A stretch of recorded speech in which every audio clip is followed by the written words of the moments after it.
Louvado seja nosso Senhor Jesus Cristo, para sempre seja louvado.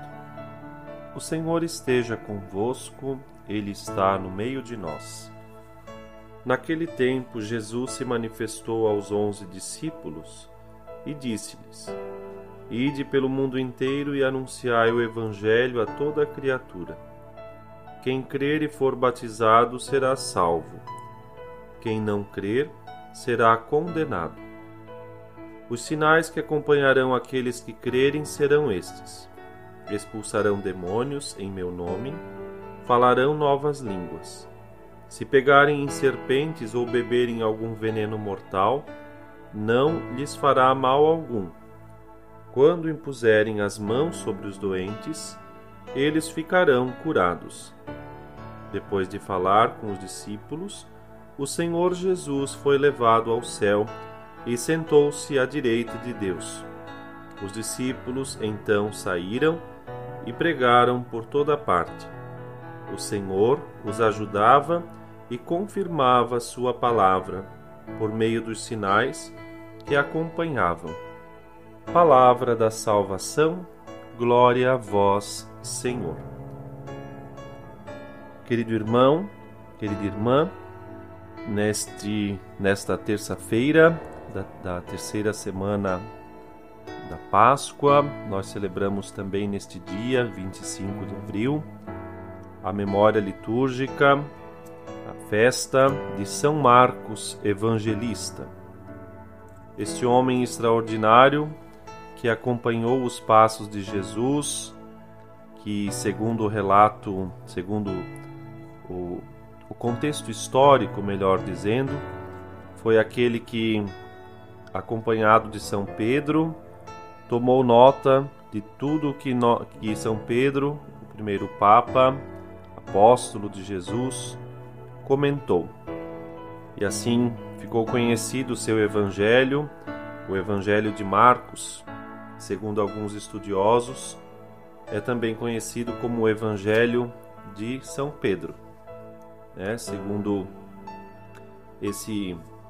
essa tradição bíblica, ele ajudou a anotar as memórias do apóstolo São Pedro.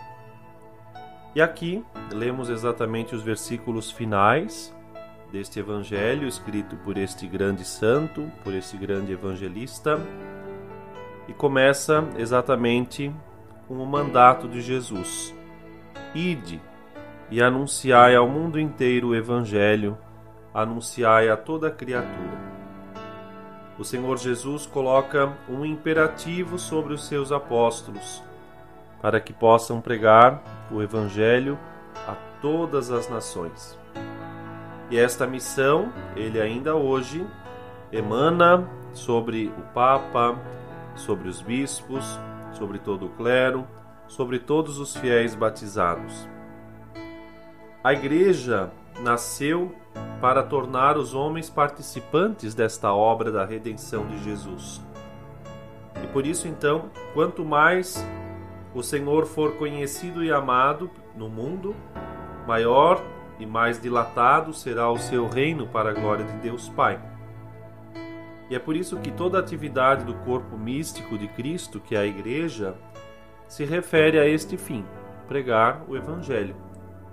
E a Igreja pode exercer este ministério, este apostolado, por diversas maneiras e por todos os seus membros, já que, como dizia, a vocação de todos os cristãos é, pela própria natureza, uma vocação para o apostolado, para a missão, para o anúncio. E na Igreja, pois então, se todos somos apóstolos, devemos fazer apostolado, há diversas funções para que isso aconteça, sem com isso romper a unidade da Igreja. Aos apóstolos, o Senhor confiou a missão de ensinar, de santificar e de governar em seu nome e também em seu poder. Aos leigos, que fazem, de algum modo, participam do mundo sacerdotal, profético e real de Cristo por meio do batismo, tem um papel próprio a desempenhar na missão como povo de Deus, especialmente no mundo, também na Igreja, claro, mas especialmente no mundo, nas atividades apostólicas, nas atividades profissionais e familiares. E é verdade que Deus atua, pois então, diretamente na alma de cada pessoa, com a sua graça, com a sua força, e expressa-se assim então o convite. Todos podemos anunciar, a todos podemos evangelizar, a todos podemos levar a mensagem divina da salvação e com isso colaborar para que Jesus seja conhecido e amado por toda parte. E as consequências desta missão que o Senhor nos dá, exatamente serão graças, alegria, salvação. No início da igreja, como se lê no Evangelho, a missão para poucos ficou certamente sendo algo muito exigente, exigiu um grande ardor, um grande empenho, para que muitos pudessem conhecer e amar o nome de Jesus.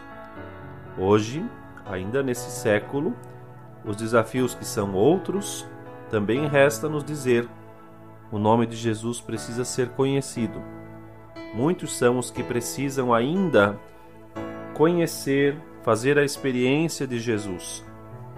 Hoje agradecemos a São Marcos, esse evangelista que foi movido pelo Espírito Santo e que deu esse belo testemunho. Quantas pessoas se converteram graças ao seu evangelho? Quantas pessoas ouviram falar de Jesus depois de terem ouvido, lido, meditado essas palavras que ele colocou no seu evangelho? Graças a Deus e também a este apóstolo, a este evangelista, melhor dizendo, que acompanhou o apóstolo São Pedro, chegou a nós mais um evangelho, mais um texto, e com isso a força e a alegria de Cristo nosso Senhor. Que todos os cristãos se alegrem neste dia enquanto celebramos São Marcos, e que a graça do Senhor não nos falte nunca para continuarmos evangelizando e levando o nome de Cristo por toda parte. Que Deus te abençoe. Tenhas uma excelente semana na presença do Senhor.